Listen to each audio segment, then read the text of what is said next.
নমস্কাৰ, মই অনুপম চক্ৰৱৰ্তী। আপোনালোকে চাই আছে পিপুলছ টিভি, মানুহৰ কথা, মানুহৰ পেথা।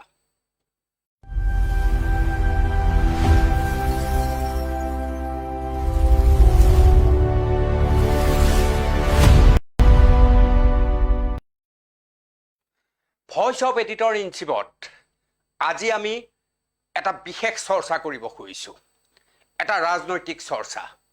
আৰু এই চৰ্চাটোৰ লগত বৰ্তমান চলি থকা বৰ্ষাকালীন লোকসভাৰ সম্পৰ্ক আছে। প্ৰিয় দৰ্শক, আপোনালোকে সকলোৱে জানে সংসদ ভৱন এই মুহূৰ্তত উত্তপ্ত হৈ আছে ছাত্ৰ ছাত্ৰীৰ বিক্ষোভক লৈ। নীট পৰীক্ষাৰ প্ৰশ্নত কক্ৰোচ জনতা পাৰ্টীয়ে যি আন্দোলন কৰিলে, সংসদ ভৱনলৈ যাত্ৰা, সোনাম ৱাংচুৰ অনশন, হাস্পতাল আৰু পৰৱৰ্তী সময়ত বিৰোধী সমগ্ৰ শক্তিয়ে এই বিষয়টোক লৈ 20 তাৰিখৰ পৰা আৰম্ভ হোৱা সংসদ ভৱনৰ যি চৰ্চা, লোকসভাৰ যি চৰ্চা, তাত এই বিষয়টোৱে আটাইতকৈ বেছি ঠাই পাইছে। কিন্তু তাৰ মাজত এটা বিশেষ বিষয় বিজেপিৰ মাজত সাংঘাতিকভাৱে চৰ্চা চলি আছে। আপোনালোকে ইমান দিন শুনি আছিল যে এক দেশ এক সেৱাৰ যি নিৰ্বাচন সেয়া অনুষ্ঠিত হ'ব এইবাৰ 29ত। সমান্তৰালভাৱে এই কথাটো আপোনালোকৰ অৱগত আছিল যে এইবাৰ লোকসভাত সমষ্টিৰ পুনৰ নিৰ্ধাৰণৰ বিষয়টো উত্থাপন কৰিব আৰু বিজেপিয়ে তেওঁৰ সহযোগী দলৰ সাংসদৰ জৰিয়তে এইবাৰ এই বিধেয়কখন পাছ কৰিব। তাৰ লগে লগে 29ত এক দেশ এক নীতিৰ নিৰ্বাচন সমগ্ৰ দেশত অনুষ্ঠিত হ'ব। এই সমগ্ৰ কথা বতৰাৰ নৈতিক দায়িত্ব, বিজেপিৰ ভিতৰ চৰাত নৈতিক দায়িত্ব মূৰ পাতি লৈছিল কেন্দ্ৰীয় গৃহমন্ত্ৰী অমিত শ্বাহে। এয়া এদিন বা দুদিনৰ নহয়, এটা দীঘলীয়া সময় ধৰি পৰিকল্পনা কৰি আছিল অমিত শ্বাহে। অমিত শ্বাহৰ নেতৃত্বতে এই সমগ্ৰ বিষয়টো চৰ্চা চলি থকাৰ মাজত শেহতীয়াভাৱে ভিতৰুৱাৰ পৰা অহা খবৰ মতে অমিত শ্বাহৰ যি প্লেনিং অৰ্থাৎ পৰিকল্পনা, সেই পৰিকল্পনাত প্ৰচণ্ড আঘাত আনিছে। যদিওবা এইবাৰ বৰ্ষাকালীন অধিৱেশনত এক দেশ এক নিৰ্বাচন নীতিৰ আধাৰত বিষয়টো উত্থাপন হ'ব, সমষ্টিৰ পুনৰ নিৰ্ধাৰণৰ বিধেয়ক উত্থাপন হ'ব, কিন্তু সেই বিধেয়ক পাছ হ'বনে নাই তাত এক ডাঙৰ প্ৰশ্নবোধক আনি দিছে। আপোনালোকে জানে যে বিজেপি আৰু সহযোগী দল অৰ্থাৎ NDAৰ মুঠ আসনৰ সংখ্যা হৈছে 293। যিকোনো এখন বিধেয়ক যদি পাছ হ'ব লাগে, তেতিয়াহ'লে মুঠ সাংসদৰ 1/3 সমৰ্থন থাকিবই লাগিব। সেই সূত্ৰে যিহেতু বিজেপিৰ নিজাকৈ 240গৰাকী সাংসদ আছে আৰু বাকী যিসকল তেওঁলোকৰ সহযোগী বা সমৰ্থনকাৰী আছে, সেইসকল সকলো মিলি হয় 293। বিজেপিয়ে এই বিষয়টো নিৰ্ধাৰণ কৰিবৰ বাবে কেইবাটাও ভিতৰুৱা নীতি অৱলম্বন কৰিছিল আৰু সেই নীতিৰ আধাৰত আমি দেখিবলৈ সক্ষম হৈছিলোঁ বিহাৰ নিৰ্বাচনত বিজেপিয়ে এটা বিশেষ ভূমিকা গ্ৰহণ কৰিছিল, ঝাৰখণ্ডৰ নিৰ্বাচনত বিশেষ ভূমিকা গ্ৰহণ কৰিছিল। আমি মহাৰাষ্ট্ৰত দেখিবলৈ সক্ষম হৈছিলোঁ যে তাত উদ্ধৱ ঠাকৰেৰ দল ফাটি একনাথ সিন্ধেৰ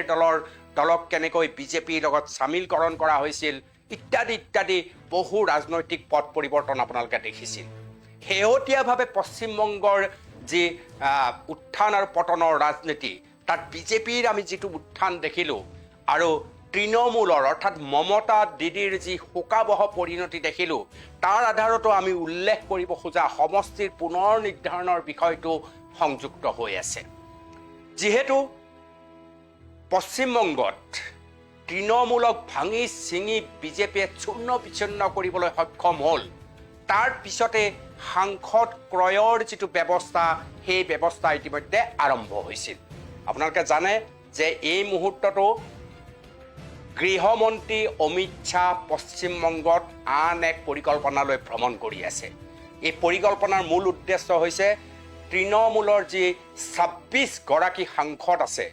আটাইকেইগৰাকী সাংসদক তেওঁলোকৰ সমৰ্থনত নিব পাৰে নে নোৱাৰে কিন্তু যি তেওঁলোকৰ নীতি সেই নীতিৰ আধাৰত পশ্চিমবংগৰ ইতিমধ্যে ২০ গৰাকী সাংসদে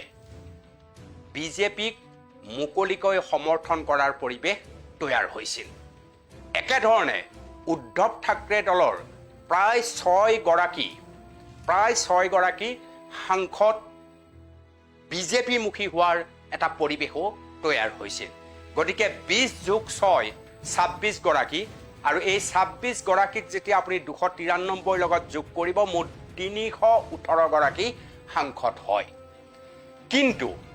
এই মুহূৰ্তত বিজেপিৰ কেন্দ্ৰীয় ভিতৰ চৰাত এটা ডাঙৰ হাহাকাৰ হৈছে আৰু এই ডাঙৰ হাহাকাৰ অমিত শ্বাহৰ বাবেই হোৱা বুলি ইতিমধ্যে খবৰ বাগৰিবলৈ আৰম্ভ কৰিছে এই বৰ্ষাকালীন অধিৱেশনত সংসদত সমষ্টিৰ পুনৰ নিৰ্ধাৰণ বিধেয়কখন উত্থাপন কৰাৰ যিটো পৰিকল্পনা কৰা হৈছিল সেই পৰিকল্পনা স্তব্ধ হৈ পৰাৰ সম্ভাৱনাও দেখা গৈছে এই সমষ্টি পুনৰ নিৰ্ধাৰণ বিধেয়কখন কিয় আনিব বিচৰা হৈছে ৰাজনৈতিক যিসকল বিশ্লেষক সেইসকলৰ বিশ্লেষণ অনুসৰি দক্ষিণ ভাৰতত বিজেপিয়ে সদায় প্ৰভাৱহীন ৰূপে আছে উত্তৰ ভাৰতত সাংঘাতিকভাৱে প্ৰভাৱ আছে সমষ্টিৰ এই পুনৰ নিৰ্ধাৰণৰ যিটো নীতি অৱলম্বন কৰা হৈছে এই বিধেয়ক যদি পাছ হয় তেতিয়াহ'লে দক্ষিণ ভাৰতত সাংসদৰ সংখ্যা কমিব আৰু উত্তৰ ভাৰতত সাংসদৰ সংখ্যা বঢ়াৰ সম্ভাৱনা আছে আৰু সেই সূত্ৰে বিজেপিয়ে আৰু বহু বছৰ ধৰি দিল্লীত চৰকাৰ কৰি থাকিবলৈ সক্ষম হ'ব ঠিক এই পৰিকল্পনাৰ আধাৰতে ইতিমধ্যে সমষ্টিৰ পুনৰ নিৰ্ধাৰণ এইবাৰ বৰ্ষাকালীন অধিৱেশনত উত্থাপন হোৱাৰ কথা যি ২০ তাৰিখৰ পৰা আৰম্ভ হৈছে কিন্তু আৰম্ভণিতে কক্ৰোচ জনতা পাৰ্টিৰ হাল্লা বোল অৰ্থাৎ যুৱক যুৱতী নীট পৰীক্ষাক কেন্দ্ৰ কৰি যিটো পৰিৱেশ তৈয়াৰ হৈছে সেই পৰিৱেশৰ মাজতে সকলো আছে ইণ্ডিয়া সম্পূৰ্ণৰূপে ইয়াৰ ভিতৰতে সোমাই ইতিমধ্যে সংসদৰ ভিতৰত হাল্লা বোল আৰম্ভ কৰিছে কিন্তু লোকসভাৰ মূল বিজেপিৰ বিষয়টো হৈছে এক দেশ এক নিৰ্বাচন আৰু ইয়াৰ বাবে সমষ্টিৰ পুনৰ নিৰ্ধাৰণ অতি বাধ্যতামূলক কিন্তু শেহতীয়া খবৰ মতে যেতিয়া অমিত শ্বাহে তৃণমূলৰ সাংসদৰ সৈতে কথা পাতিবলৈ এগৰাকী কেবিনেট মন্ত্ৰীক দায়িত্ব অৰ্পণ কৰিছিল আপোনালোকে মনত আছে যে নতুন দিল্লীত সেই সময়ত তৃণমূলৰ কেইবাগৰাকীও সাংসদে গৈ পৌনাপৌনিকভাৱে কথা পাতিছিল কাৰ লগত কথা পাতিছিল তেওঁ হৈছে ৰাঘৱ যাদৱৰ লগত সেই সময়ত কথা পতাৰ দায়িত্বটো অৰ্পণ কোনে কৰিছিল অমিত শ্বাহে দায়িত্ব অৰ্পণ কৰিছিল কিন্তু পৰৱৰ্তী সময়ত ৰাঘৱ যাদৱ নহয় ভূপেন্দ্ৰ যাদৱ বৰ শক্তিশালী এগৰাকী মন্ত্ৰী আৰু এক প্ৰকাৰ ক'ব পাৰে অমিত শ্বাহৰ একেবাৰে কাষৰ মানুহজনেই হৈছে ভূপেন্দ্ৰ যাদৱে যেতিয়া সমস্ত কথা বতৰা পাতি তৃণমূলৰ ২০ গৰাকী সাংসদক ইতিমধ্যে বিজেপিমুখী কৰিবলৈ সক্ষম হৈছিল পৌনাপৌনিকভাৱে প্ৰত্যক্ষভাৱে যিহেতু বিজেপিত প্ৰৱেশ কৰিব নোৱাৰে গতিকে এটা নতুন দল জন্ম দি সেই দলে বিজেপিক সমৰ্থন কৰাৰ এটা পৰিৱেশ ইতিমধ্যে তৈয়াৰ হৈ গৈছে উদ্ধৱ ঠাকৰে ৬ গৰাকী সাংসদৰ ক্ষেত্ৰতো একেই নীতি অৰ্থাৎ উদ্ধৱ ঠাকৰে ৬ গৰাকী যি সাংসদ আছে তেওঁলোকে একনাথ সিন্ধেক সমৰ্থন কৰি আৰু একনাথ সিন্ধে যিহেতু বিজেপিক সমৰ্থন কৰিছে গতিকে সেই ধৰণে তেওঁলোকে ২৬ গৰাকী বিধায়ক লাভ কৰিবলৈ সক্ষম হোৱাৰ পৰিৱেশ তৈয়াৰ হৈছিল কিন্তু শেহতীয়াভাৱে এক ডাঙৰ সংকট আহিছে আৰু এই ডাঙৰ সংকট হৈছে যে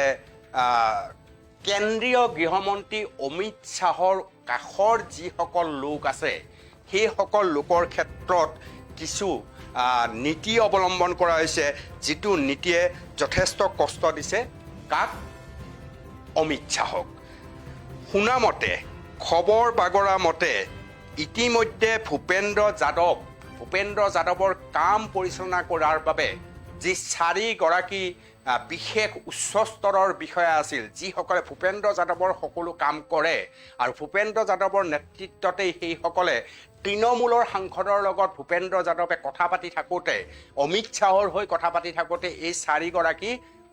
উচ্চ বিষয়াই সহায় কৰিছিল শেহতীয়াভাৱে এনে কি কথা প্ৰসংগ আহিল নাজানো তাৰে দুগৰাকীক ইতিমধ্যে বৰখাস্ত কৰা হৈছে আৰু দুগৰাকীক তেওঁক বদলি কৰা হৈছে অৰ্থাৎ ভূপেন্দ্ৰ যাদৱৰ সোঁহাত আৰু বাওঁহাত দুয়োখনেই কাটি পেলোৱাৰ দৰে পৰিৱেশ হৈছে আৰু তাৰ পিছতে ভূপেন্দ্ৰ যাদৱ এক প্ৰকাৰ স্তব্ধ হৈ পৰিছে আনফালে আপোনালোকে সকলোৱে জানে মধ্যপ্ৰদেশত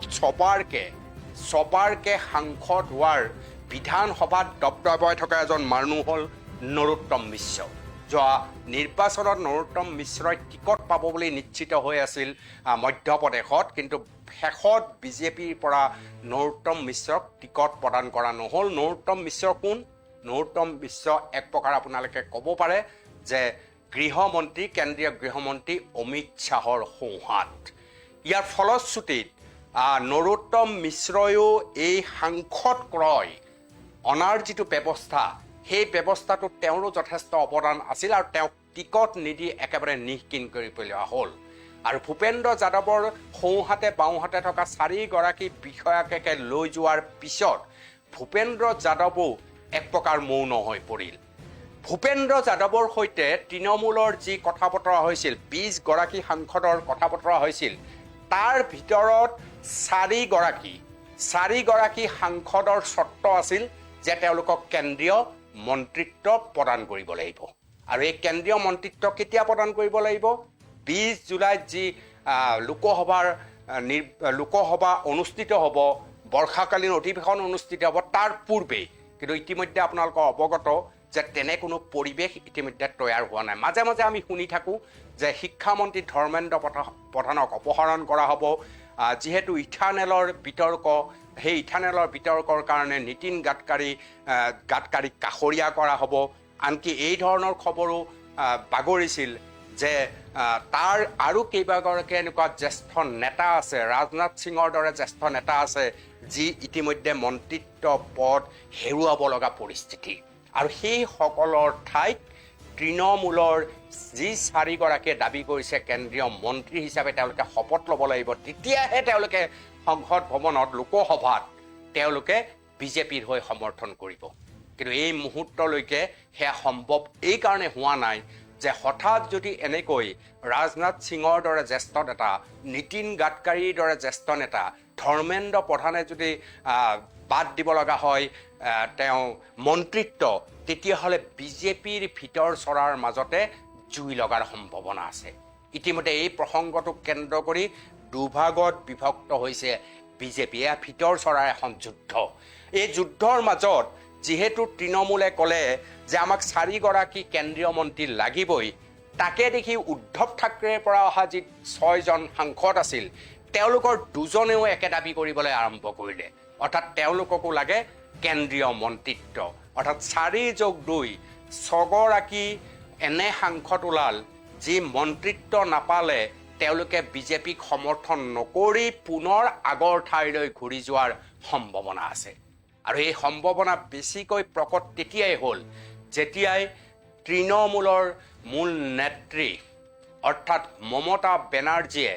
ইণ্ডিয়াৰ সৈতে প্ৰায় কাষৰীয়া সম্পৰ্ক স্থাপন কৰিবলৈ আৰম্ভ কৰিলে অৰবিন্দ কেজৰিৱাল ৰাহুল গান্ধীৰ কাষলৈ যাবলৈ আৰম্ভ কৰিলে আৰু দিল্লীত ইণ্ডিয়াৰ এটা সাংঘাতিক জোঁট হ'বলৈ আৰম্ভ কৰিলে সেই সময়তে তৃণমূলৰ যিসকল মূল নেতা আৰু নেত্ৰী আছে তেওঁলোকে এই কথাও মুকলিকে ঘোষণা কৰিছে যে প্ৰয়োজন হ'লে তেওঁলোকে আকৌ নিজৰ ঘৰলৈ উভতি আহিব অৰ্থাৎ তৃণমূললৈ তেওঁলোক উভতি অহাৰ সম্ভাৱনা স্পষ্ট হৈছে একে সময়তে একনাথ সিন্ধেক সমৰ্থন কৰা এই ৬গৰাকী সাংসদেও প্ৰয়োজন হ'লে আকৌ এবাৰ উদ্ধৱ ঠাকৰে কাষলৈ গুচি যাব যদিহে কেন্দ্ৰীয় মন্ত্ৰিত্ব তেওঁলোকক প্ৰদান কৰা নহয় গতিকে এই মুহূৰ্তত হাহাকাৰ পৰিস্থিতিৰ সৃষ্টি হৈছে এই মুহূৰ্তলৈকে আপোনালোকৰ এনেকুৱা লাগিব ৩১৮ বা ১৯জন বিজেপিৰ সাংসদ আছে, অৰ্থাৎ NDAৰ সাংসদ আছে, কিন্তু বাস্তৱ ক্ষেত্ৰত সেয়া নহ'বও পাৰে। এই মুহূৰ্তত সেয়াই হৈছে বিজেপিৰ বাবে আটাইতকৈ ডাঙৰ মূৰৰ কামোৰণি। ইতিমধ্যে বিজেপিয়ে সৰু সৰু আঞ্চলিক দল য'ত সাংসদ যথেষ্ট আছে তেওঁলোকক প্ৰভাৱিত কৰাৰ বাবে সদায় চেষ্টা কৰি আহিছে, আৰু সেই চেষ্টাৰে এটা অংশ তৃণমূলৰ যিসকল সাংসদ সেই তেওঁলোকক লৈ অহা। সুভেন্দু বেনাৰ্জীৰ নেতৃত্বত তৃণমূলৰ যিহেতু পুৰণি বন্ধু তেওঁলোক, গতিকে তেওঁৰ যোগেদি এই পৰিৱেশ তৈয়াৰ কৰিব চেষ্টা কৰিছে। কেন্দ্ৰীয় গৃহমন্ত্ৰী অমিত শ্বাহ পশ্চিমবংগলৈ আকৌ এবাৰ গৈ সেই ধৰণৰ কথা বতৰা কেনেকৈ পাতিব পাৰি তাৰ চেষ্টা চলিছে। কিন্তু একে সময়তে আপুনি শুনি আচৰিত হ'ব, বিজেপি মুখী হোৱা, ঠিক বিজেপি নহয় বেলেগ এটা দল গঠন কৰি, কাৰণ ডাইৰেক্ট বিজেপি তেওঁলোক হ'ব নোৱাৰে, তেওঁলোকৰ সাংসদ পদ কটা যোৱাৰ সম্ভাৱনা আছে। গতিকে নতুন দল গঠন কৰি যিটো সমৰ্থন কৰাৰ নীতি অৱলম্বন কৰিছিল, সেইসকলে ভিতৰে গৈ মমতা বেনাৰ্জীক সাক্ষাৎ কৰিছে। আনকি মমতা বেনাৰ্জীক সাক্ষাৎ কৰি এইসকল নেতাই ইমানলৈ কথা কৈছে যে মমতা বেনাৰ্জীৰ সম্পৰ্কীয় যিজন সদায় বিতৰ্কত থাকে সেইজনক দলৰ পৰা আঁতৰাব লাগে, আৰু তেতিয়াই এই 20 গৰাকী যি সাংসদ যাক অমিত শ্বাহ, ভূপেন্দ্ৰ যাদৱে বিভিন্ন কাৰসাজিৰে নিজৰ মাজত ৰাখিবলৈ চেষ্টা কৰিছে, সেইসকল আকৌ ঘৰৰ ল'ৰা ঘৰলৈ অহাৰ দৰে উভতি অহাৰ সম্ভাৱনা আছে। 2 এদিনৰ ভিতৰত অহা 72 ঘণ্টাত যেতিয়াই CJPৰ কথাটো তল পৰিব, যেতিয়াই বিধেয়ক উত্থাপনৰ সময় আহিব, সেই সময়তে আচল খেলখন কি হৈ আছে ধৰিব পৰা যাব। এই মুহূৰ্তত কিন্তু সাংঘাতিক টেনশ্যনত আছে অমিত শ্বাহ। আপোনালোকে জানে যে অমিত শ্বাহ উপ মুখ্যমন্ত্ৰী হ'ব নেকি চৰ্চা চলি আছে। উপ মুখ্যমন্ত্ৰী হোৱাৰ ক্ষেত্ৰত প্ৰধান বাধা দিছে ৰাজনাথ সিঙে। ৰাজনাথ সিঙক নীতিন গাডকাৰীৰ দৰে জ্যেষ্ঠ নেতাই কোনো কাৰণতে এই পদবীলৈ অমিত শ্বাহক আনিব নিবিচাৰে, ফলত উপ মুখ্যমন্ত্ৰীৰ ধাৰণাটোৱে নোহোৱা হোৱাৰ পৰিৱেশ ইতিমধ্যে তৈয়াৰ হৈছে। এনে পৰিস্থিতিত এই বৰ্ষাকালীন অধিৱেশনত সঁচাকৈয়ে সমষ্টিৰ পুনৰ নিৰ্ধাৰণ বিধেয়কখন অনাৰ পিছত 319 গৰাকীৰ সমৰ্থন NDA পাব নে আকৌ এবাৰ উভতি গৈ 293তে আবদ্ধ হ'ব লাগিব। আপোনালোকৰ অৱগত, ইয়াৰ পূৰ্বেও এনে এখন বিধেয়ক আহিছিল য'ত মহিলাৰ সংৰক্ষণৰ প্ৰশ্ন আছিল, আৰু সেই বিধেয়কখন খাৰিজ হৈছিল। 33% মহিলাৰ সংৰক্ষণৰ প্ৰসংগটো থকাৰ পিছতো অতিৰিক্তকৈ আৰু এখন মহিলাৰ কিয় বিধেয়ক উত্থাপন কৰা হৈছিল? কেনেকৈ বিজেপিয়ে কৈ আছে যে সমষ্টিৰ পুনৰ নিৰ্ধাৰণ যদি সম্ভৱ হয় তেতিয়াহ'লে মহিলাসকলৰ যি অংশগ্ৰহণ, অৰ্থাৎ প্ৰত্যক্ষ নিৰ্বাচনত, সংসদীয় নিৰ্বাচনৰ অংশগ্ৰহণ বৃহৎ পৰিমাণে বৃদ্ধি হ'ব, আৰু সেই সময়তে ইণ্ডিয়াই ভাবিছে যে উত্তৰ ভাৰতত যদি প্ৰভাৱ হয়, দক্ষিণ ভাৰত যদি লেহেমীয়া গতিলৈ গুচি যায়, দক্ষিণ ভাৰতৰ পৰা সাংসদ নিৰ্বাচনৰ সংখ্যা যদি কমি আহে, তেতিয়াহ'লে ইয়াত বিৰোধী শক্তি বুলি আৰু একো নাথাকিব। সেই সূত্ৰেই পশ্চিমবংগৰ পৰা আৰম্ভ কৰি পাঞ্জাৱলৈ, দিল্লীৰ পৰা আৰম্ভ কৰি কংগ্ৰেছলৈ সকলো ইণ্ডিয়া এক হৈ এইবাৰ বৰ্ষাকালীন অধিৱেশনত আকৌ এবাৰ সমষ্টিৰ পুনৰ নিৰ্ধাৰণ বিধেয়ক যদি উত্থাপন হয় তাক খাৰিজ কৰাৰ পৰিৱেশ তৈয়াৰ কৰিবলৈ চেষ্টা কৰিছে। সেই সময়ত এই 26জন সাংসদ আটাইতকৈ ডাঙৰ ভূমিকা গ্ৰহণ কৰিব। যদি 26জনে বিজেপিক সমৰ্থন কৰে তেতিয়াহ'লে 318 বা 19জন হ'বগৈ NDAৰ সাংসদ, আৰু যদি সমৰ্থন নকৰি ঘৰৰ ল'ৰা ঘৰলৈ ঘূৰি অহাৰ সম্ভাৱনা প্ৰকট হয় তেতিয়াহ'লে অমিত শ্বাহে পৰিকল্পনা কৰা আৰু বিজেপিয়ে বহু বছৰ ধৰি শাসনত থকাৰ যিটো পৰিকল্পনা, সেই পৰিকল্পনাত ডাঙৰ আঘাত লগাৰ সম্ভাৱনা প্ৰকট হৈ আছে। চলি আছে বৰ্ষাকালীন অধিৱেশন, আমি অতি শীঘ্ৰেই গম পাম প্ৰকৃততে হ'ব কি। এই সম্পৰ্কত আপোনালোকৰ দৃষ্টিভংগী কি হ'বলৈ গৈ আছে? এইবাৰ এক দেশ এক নিৰ্বাচন হ'বনে যেন আপোনালোকৰ লাগেনে? আৰু সমষ্টিৰ পুনৰ নিৰ্ধাৰণৰ যিটো খেল, এই খেলটোক আপোনালোকে আৰু কি ধৰণে বিশ্লেষণ কৰে? অমিত শ্বাহৰ ভূমিকা কি? বিজেপিৰ ভিতৰ চৰাত কি হৈ আছে? ইণ্ডিয়াই কিমান সুযোগ ল'ব পাৰিব? কিমানখিনি একজোট হৈ থাকিব পাৰিব? কিমানখিনি তেওঁলোকৰ সফল মিত্ৰতা হ'ব? এই সম্পৰ্কত আপোনালোকৰ দৃষ্টিভংগী অনুগ্ৰহ কৰি জনাবলৈ নাপাহৰিব। মই বিদায় লৈছোঁ ভইচ অফ এডিটৰ ইন চিফৰ পৰা।